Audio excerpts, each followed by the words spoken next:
বগামাটিত আছোঁ। সকলোলৈ নমস্কাৰ। লগতে আহি থকা নৱবৰ্ষৰ শুভেচ্ছা জ্ঞাপন কৰিলোঁ। মই আজি গৈ আছোঁ বন্ধুবৰ্গৰ সৈতে বগামাটিলৈ বনভোজ খাবলৈ। বহুদিনৰ মূৰত বন্ধুবৰ্গক লগ পাম আজি। লগতে আপোনালোককো বগামাটিৰ সম্পূৰ্ণ পৰিৱেশ দেখাবলৈ চেষ্টা কৰিম। তেনেহ'লে বলক ভিডিঅ'টো আজি আৰম্ভ কৰোঁ।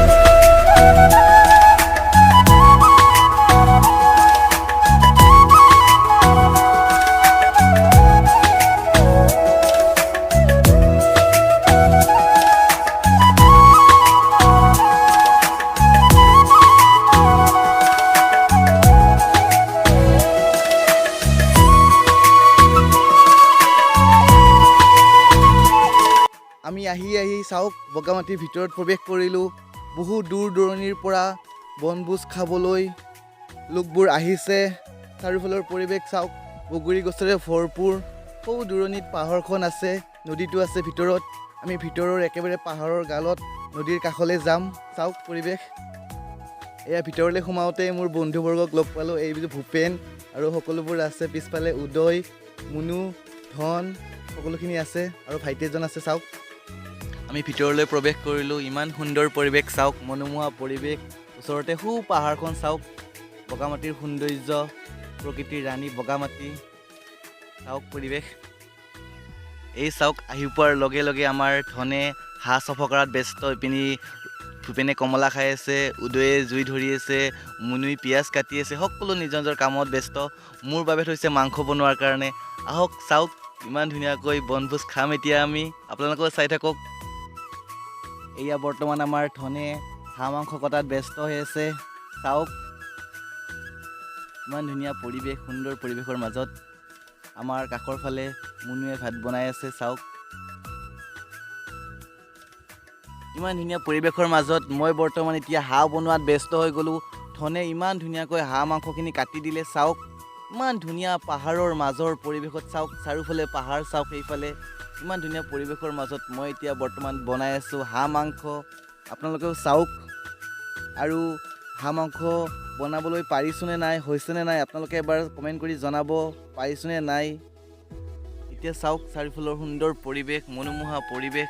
মই বনাই আছোঁ হাঁহ মাংস। আমাৰ হাঁহ মাংস হ'লেই ভাত অলৰেডি আমাৰ মুনুই বনাই থৈছে। আমি বিশেষকৈ আৰু ক'তো ঘূৰা ঘূৰি ফুৰিবলৈ ক'তো নাযাওঁ, কাৰণ যিহেতু আমাৰ পৰা বেছি দূৰ নহয়েই, আমি আহিয়ে থাকোঁ। সম্পূৰ্ণ পৰিৱেশ ইয়াৰ আমি চায়ে থাকোঁ। সেইকাৰণে আমি আজি বনভোজ লগ বন্ধুসকলৰ লগতে একেলগে খাম। আপোনালোকেও খাওক ঘৰত।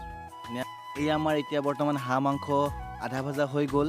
বৰ্তমানলৈকে একো জলকীয়া পিঁয়াজৰ বাহিৰে আমি একো দিয়া নাই, কাৰণ হাঁহ মাংস যিহেতু অকণমান বেছিকৈ ভাজিব লাগে, নহ'লে হাঁহ মাংসৰ পৰা অকণমান চেণ্ট ওলায়। সেই চেণ্ট ওলালে খাই ভাল নালাগে।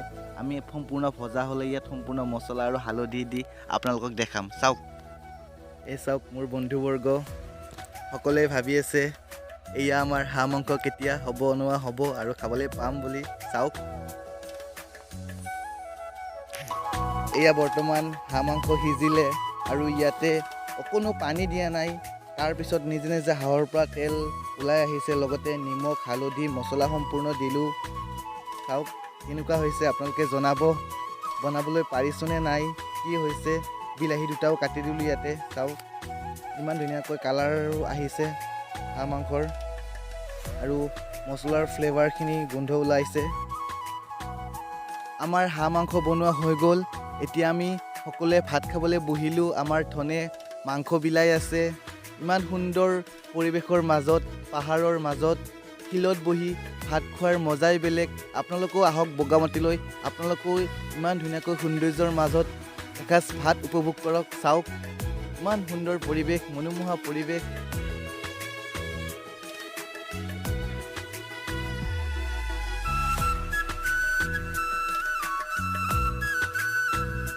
আমি ভাত খোৱাৰ পিছতেই বাচন ধোৱাৰ লগতে সকলোবোৰ ৰেডি চাফা কৰোঁতে আমাৰ দেৰি হৈ গ'ল আৰু বেলি ডুবিলে, সন্ধিয়া হৈ গ'ল।